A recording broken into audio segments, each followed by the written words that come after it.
Would your business survive if something were to happen to you tomorrow? An emergency preparedness plan often falls into that important but not urgent area of our to-do list, but it gets pushed off time and time again.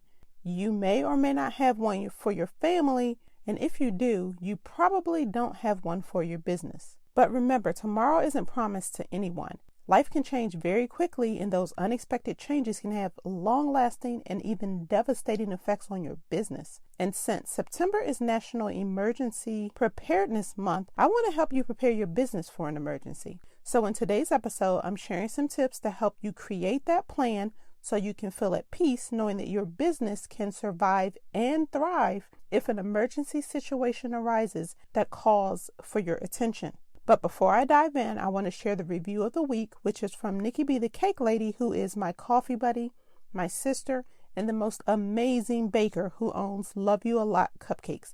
So be sure to check her out online. But Nikki B says, from this podcast, I was reminded of the importance of creating a system to schedule reminders, processes, and phone calls.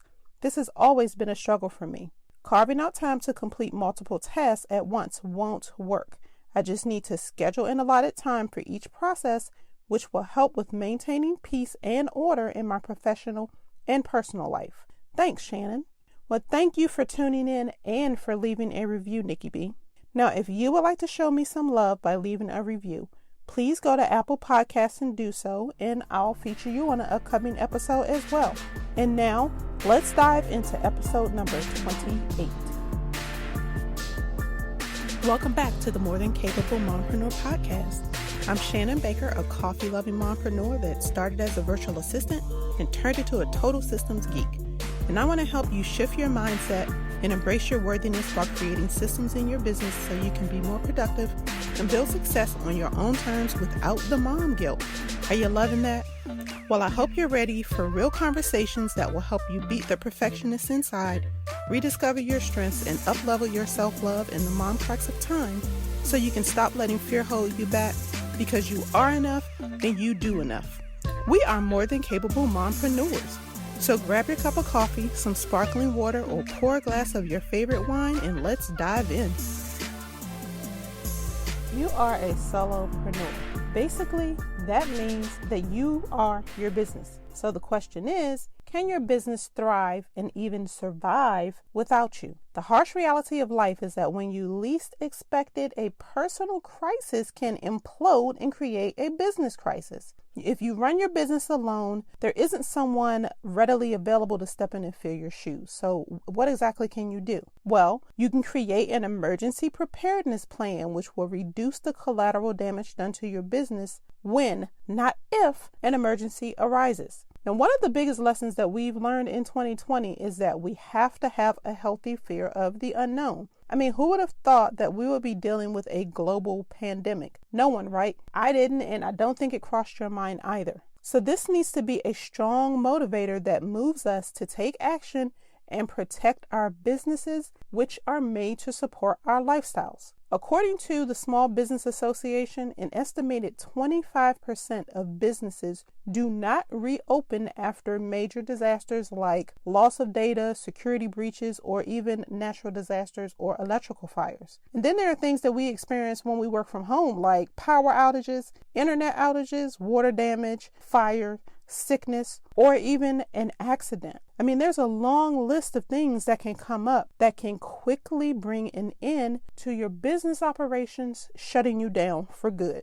Now, when an unexpected emergency or situation arises, your business is the last thing on your mind, and you really don't have the mental space to deal with that emergency and to keep your business functioning. Not to mention, some emergencies may mean that you are not physically able to speak. It's referred to as the hit by a bus scenario. So while your mind is clear, you need to prepare your business for the unexpected. The last thing you want is for a personal crisis to cause a domino effect that becomes a business crisis that ends your business. So today we're going to talk about 3 things that you can do to create an emergency preparedness plan for your business so that it can thrive and survive in case of an emergency. So go ahead and hit the pause button if you don't have a pen and paper ready so you can get some and take some notes. So the first thing that you need to do is to create a notebook for your emergency preparedness plan.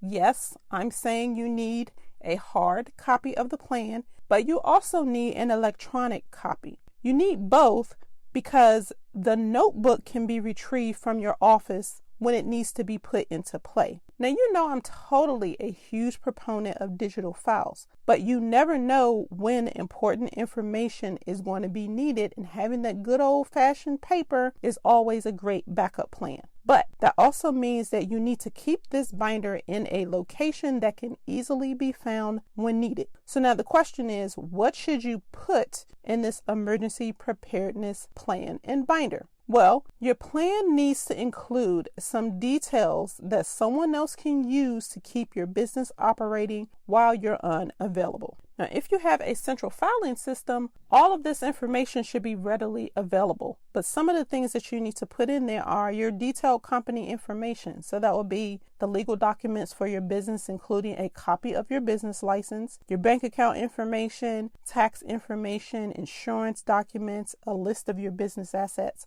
all those things that really are the backbone of your business. But you also need to list your business accounts, the social media, website, otherwise, and the passwords. But this is not what you use for every day. And if you want to make it very simple, just create a sheet that contains the login information and the master password for your digital password keeper, which is where all of your passwords should be stored. And if not, you need to get that set up right away. I use LastPass, so make sure you check that out. You also need a list of your business expenses. That way they know what needs to remain in play and be paid when you're not available. Hopefully most of them are already set up as automatic debits to your account or a credit card. You should also include an organization chart that identifies all of your teammates, their roles, and their contact information. Be sure to include your brand information, which will be your colors and your fonts. So your branding board that's in your central filing system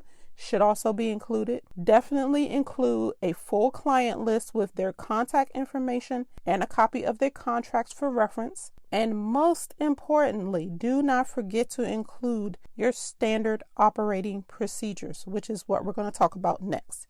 You need to document your SOPs. Now, the best time to do this so you can create systems is when you have a clear mind.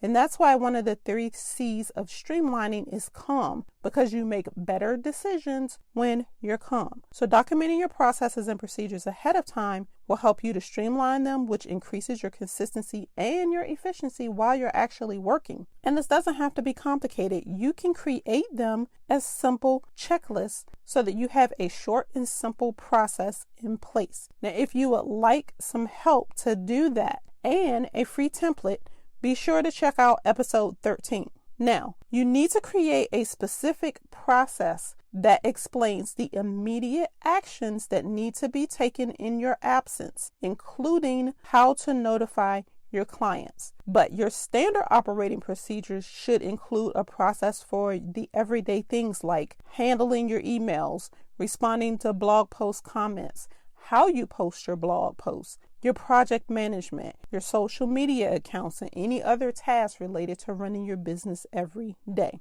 Now, once you get all of your processes documented, which should not be done all at the same time, do them one at a time so you don't get overwhelmed. Then you need to save them in your digital central filing system, which is one of the core systems that you should have in place anyway. Now, if you need help setting up your digital filing system, go back and listen to episode 16 where I talk more about that, because having your standard operating procedures in one place is very critical for your business to operate daily, and definitely in case of an emergency. Now, the next tip is you need to designate one point of contact. Let's be honest. How many numbers do you remember when you're stressed out about something? More than likely, maybe 1 or 2. And you certainly don't want to have to call a long list of people when you're dealing with a personal crisis. So having one point of contact in an emergency enables you to make that one phone call, and then they can step in and take over from there for you. Now, while they can't do everything that you would do, here's some things that they can do for you.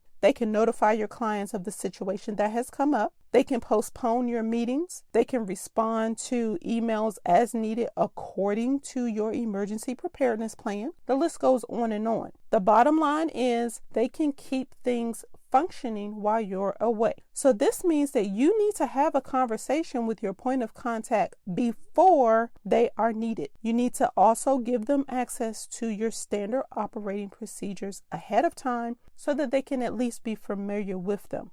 And then let them know where you keep the emergency preparedness binder in your office and have a mutual understanding about what they need to do to step in for you for a short period of time.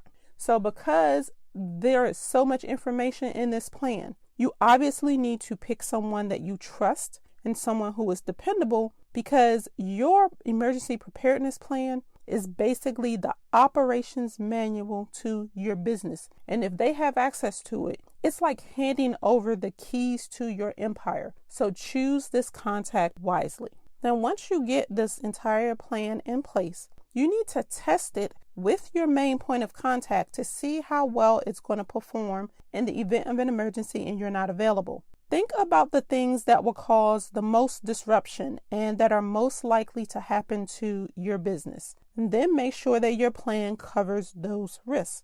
Make some telephone calls to check out the contact information that you have for those designated in your list. Make sure that their phone numbers and their email addresses that are included in your plan are up to date. No one wants the worst to happen, but sometimes it just does. Time and unforeseen occurrence, it just happens.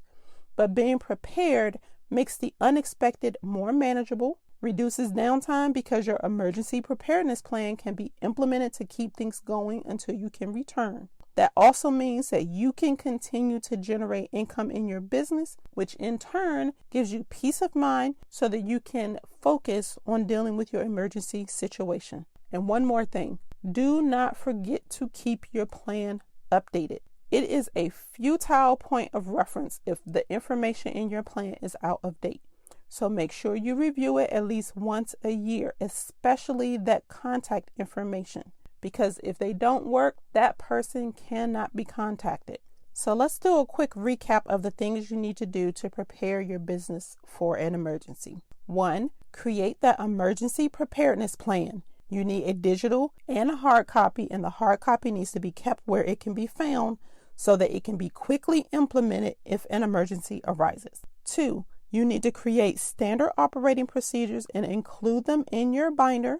Be sure to include specific instructions on notifying your clients, responding to emails and messages on your behalf while you're away. And number 3, you need to designate a main point of contact that can implement your plan and keep your business operating while you handle your personal emergency. This eliminates you having to make more than one phone call and send multiple emails because they have the instructions to handle all of that for you. Now, I know this may be a new concept for you, or it might be something you've thought about, but you just don't know where to start the process, so you've put it off. That's okay. Let me help you with this. Grab a 30-minute strategy session with me so that we can map out the details of what you need to include in your emergency preparedness plan. We will identify what pieces you already have ready to go and what you need to work on to make your plan complete. You will leave that call with 2 to 3 things that you can do immediately to at least get a basic plan of action in place. And I'm offering a special discount that's just for you to thank you for listening to my podcast. Use the coupon code SAVVYLISTENER, that's SAVVYLISTENER, one word, to save $10 off the regular price of this session, which is $67. Thank you so much for joining me for this week's episode. I hope these tips were helpful so that you can get your emergency preparedness plan in place. You can find a link to the episodes that I mentioned, as well as a link to schedule that strategy session with me in the show notes. And if you enjoyed listening to the show, please let me know. Take a screenshot, post it in Instagram stories, and tag me at the More Than Capable Mompreneur. Or you can feel free to DM me any questions that you may have about this. I would love to hear from you. That's all for today. So until next time, keep calm and streamline.